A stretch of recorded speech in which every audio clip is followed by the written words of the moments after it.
அனைவருக்கும் வணக்கம் தோழர்களே.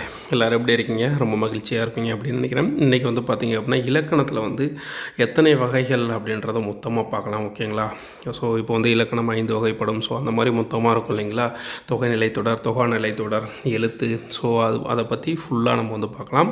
ஸோ அதுக்கு முன்னாடி இப்போ தான் முதல் முறையாக நம்ம சேனலை பார்க்குறீங்க அப்படின்னா சப்ஸ்கிரைப் பண்ணி சப்போர்ட் பண்ணுங்கள். கீழே டெலகிராம் சேனல் லிங்க் கொடுத்துருக்கேன், ஜாயின் பண்ணிக்கோங்க. ரொம்ப ஹெல்ப்ஃபுல்லாக இருக்கும். ஓகேங்களா? ஓகே, வாங்க வீடியோக்குள்ளே போகலாம்.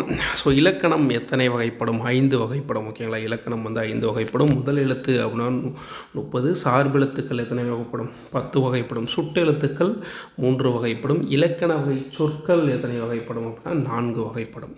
அதுக்கப்புறம் பார்த்திங்கன்னா பெயர் சொற்கள் எத்தனை வகைப்படும்? 6 வகைப்படும். வேற்றுமை உருபுகள் 8 வகைப்படும். போலிகள் 3 வகைப்படும். இடம் 3 வகைப்படும். நிலம் பார்த்திங்க அப்படின்னா 5 வகைப்படும். சுவை பார்த்திங்க அப்படின்னா 6 வகைப்படும். மெய்ப்பாடுகள் 8 வகைப்படும். பதம் 2 வகைப்படும். பகாபதம் 4 வகைப்படும்.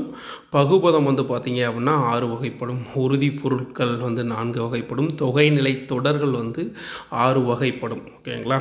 ஸோ அடுத்து தொகாநிலை தொடர்கள் பார்த்திங்க அப்படின்னா 9 வகைப்படும். பருவங்கள், அதாவது மலர்கள் 7 பருவங்களாக பிரிப்பாங்கள்ல, அதாவது 7 நிலைகள், மலர்களுடைய நிலை 7 நிலைகளாக பிரிப்பாங்கள்ல, அது புணர்ச்சி 2 வகைப்படும். ஸோ அடுத்ததில் பார்த்திங்கன்னா விகார புணர்ச்சி அப்படின்றது 3 வகைப்படும். செய்யுள் உறுப்புகள் 6 வகைப்படும். பா வகைகள் 4 வகைப்படும். அசை 2 வகைப்படும். அளப்படை பார்த்திங்க அப்படின்னா 2 வகைப்படும். உயிரளப்படை 3 வகைப்படும். ஆகுப்பெயர் பார்த்திங்க அப்படின்னா 16 வகைப்படும். வாளா நிலை அப்படின்றது 6 வகைப்படும். அடுத்தது வலுநிலை 7 வகைப்படும். ஓகேங்களா? வாளா நிலை அப்படின்றது 6 வகைப்படும். வலுநிலை அப்படின்றது 7 வகைப்படும். பொருள்கோள் 8 வகைப்படும். தலை 7 வகைப்படும். அடி 5 வகைப்படும். அடுத்து பார்த்திங்கன்னா தொடை 8 வகைப்படும். மோனை 7 வகைப்படும். மொழிகள் 3 வகைப்படும். வினா எத்தனை வகைப்படும்? 6 வகைப்படும்.